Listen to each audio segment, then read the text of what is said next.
Hey everyone, I'm Andy Raffel from eTeknix.com and we're here at Gamescom 2018 in Cologne, Germany. Now, obviously yesterday we had, well, one of the biggest announcements in recent years with the new RTX graphics cards from NVIDIA. But with that, obviously, we do have different SKUs coming directly from NVIDIA in terms of the standard stock ones and also the Founders Editions. We don't actually really know too much about kind of the difference between the two, but obviously there is a price difference, there is a little bit of a spec difference, but when they're going to be available in terms of, is it just Founders Editions coming on September the 20th? Is it the stock ones? Is it a bit of both?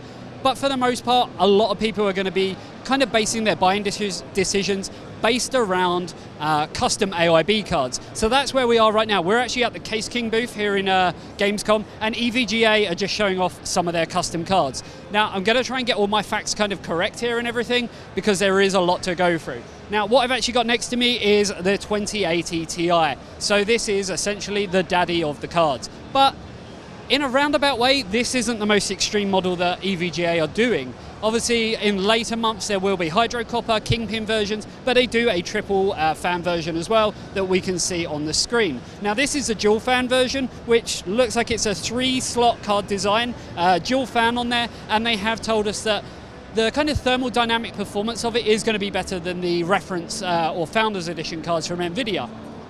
It has got a new cooler, so this is actually called the XC2, and then obviously above that, we're going to have the FTW3.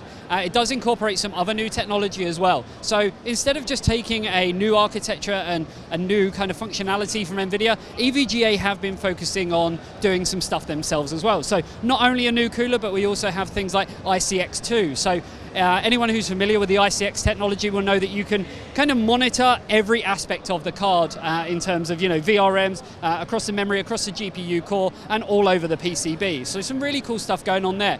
So what they have actually got here, and we've got Stephen Burke from Gamers Nexus just behind me. He's actually taking apart one of the 2080s. He just wants to have a little look inside, so we can't show you that right now, but I think we do have some nice B-roll footage of that anyway. But we have got the 2080 Ti in the dual fan version. We have a 2080 in an FTW3 version, and then a 2080 in a dual version as well. Obviously, these are comparative in different sizes. Some are triple fan design, some are dual fan designs, some are triple slot designs, some I believe are 2.75 inch slots or 2.75 slots.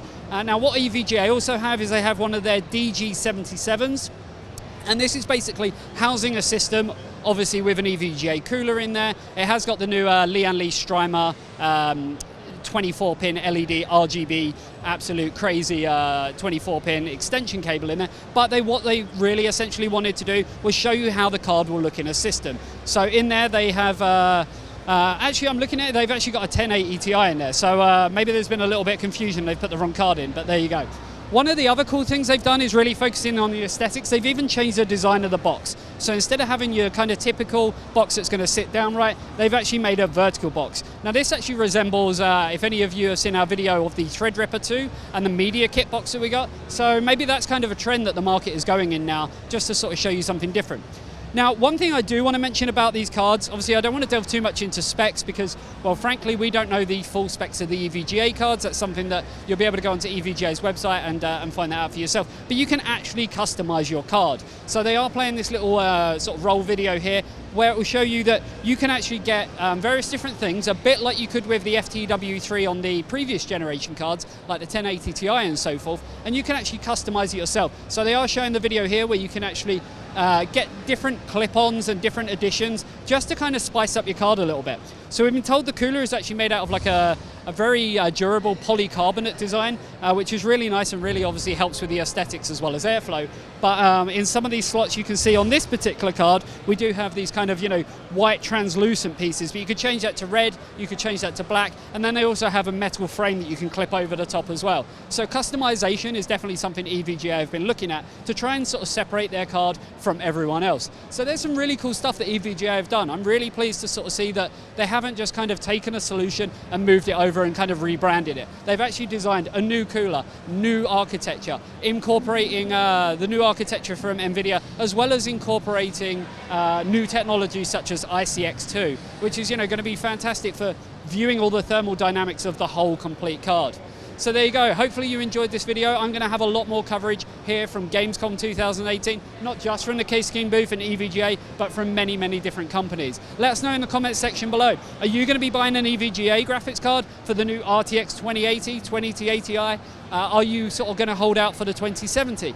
Or are you going to go with a different brand, Asus, Zotac, Gigabyte? There's so many different cards that are going to be coming out on the market on September the 20th, and we will have reviews of every single one of them. So stay tuned for that. See you later.